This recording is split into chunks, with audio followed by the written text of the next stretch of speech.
Magandang gabi Pilipinas, ito na po ang latest sa lagay ng ating panahon. Kanina binabantayan natin ang low pressure area sa bahagi po yan ng Puerto Princesa City.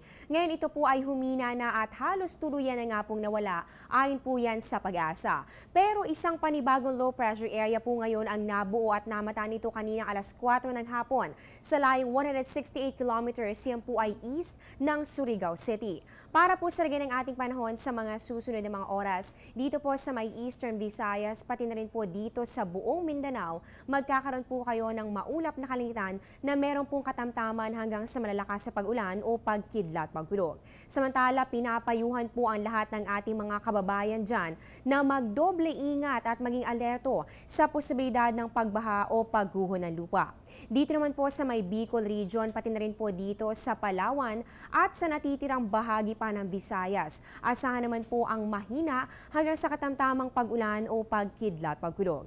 Dito naman po sa may Cagayan Valley, pati na rin po sa Cordillera, Aurora, Quezon, magkakaroon naman po kayo ng maulap na kalangitan na meron pong mahihinang pag-ulan lamang. Samantala, dito naman po sa atin sa Metro Manila at sa natitirang bahagi pa ng Luzon, magkakaroon lamang tayo ng partly cloudy to cloudy skies with isolated rain showers or thunderstorms. So ganito po yan ang malalakas sa mga pag-ulan at pagkidlat pagkulog dito po sa bahagi ito ng Mindanao at maging dito sa Visayas ay dulot po yan ng low pressure area. Tulad po na nakikita natin dito, medyo malawak nga po yung sakop ng mga kaulapan. Ito po yung nakikita natin mga puti-puti na yan. Yan po yung mga kaulapan na magdudulot ng mga pag-ulan. Dito po yan sa bahaging yan.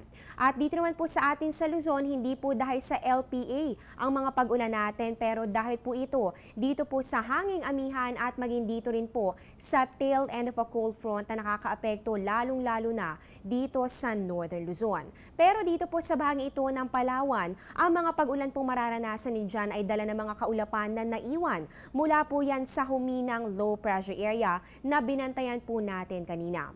Ibig sabihin na po mga kababayan, bagong low pressure area na naman po ang ating imomonitor simula ngayon. Pero ay naman po kay Mr. Alvin Pura na weather forecaster ng Pag-asa, maliit naman po ang posibilidad na ito ay lumakas pa sa pagiging isang ganap na bagyo. Maaring katulad ng naunang LPA kanina ay malusaw rin ito sa loob po yan ng 24 oras. Sa oras nga po na malusaw ito ng tuluyan, maaring makaramdam na ng improvement dito po yan sa malaking bahagi ng ating bansa.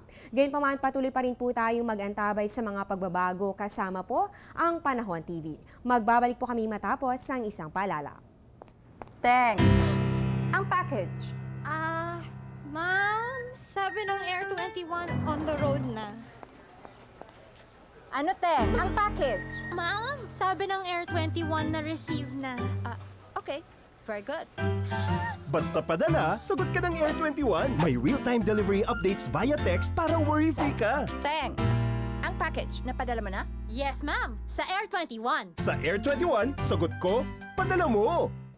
Samantala, dahil malakas pa rin po ang hanging amihan, nakataas pa rin po ang gale warning sa ilang baybayin ng ating bansa. Kabilang po dito ang northern seaboard ng Northern Luzon, eastern seaboard ng Northern at ng Central Luzon, meron rin po dyan sa western seaboard ng Northern Luzon at maging sa eastern seaboard naman ng Southern Luzon at Visayas. Paalala pa rin po namin sa mga mangingisda at may mga maliit na sakyang pandagat, hindi pa rin po kayo pwedeng pumalaot mamayang gabi o kaya naman po ay mamayang madaling araw. Maghintay po tayo ng abiso na Pag-asa kung kailan po magiging ligtas ulit ang inyong pamamalaot.